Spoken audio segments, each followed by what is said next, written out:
Pour la Côte-Nord, c'est les paysages. Première fois, en tout cas, aussi loin là, sur la Côte-Nord. La Côte-Nord a le vent dans les voiles cet été. Est-ce que vous aviez une réservation pour ce soir? Les touristes québécois répondent présents dans la région, une popularité qui rassure le milieu touristique. Je pense que c'est à l'image de toutes les régions du Québec, la Côte-Nord, la Gaspésie.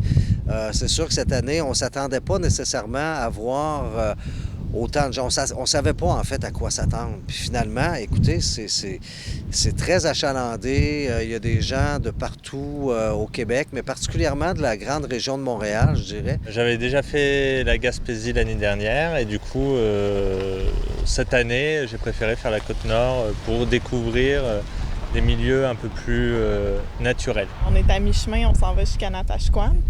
Puis on a choisi de venir ici parce qu'on s'est dit qu'il y aurait peut-être moins de gens qu'en Gaspésie. Puis honnêtement, on a déjà fait la Gaspésie, puis on n'est vraiment pas déçus de notre choix. C'est super beau, les plages, les campings, impeccables.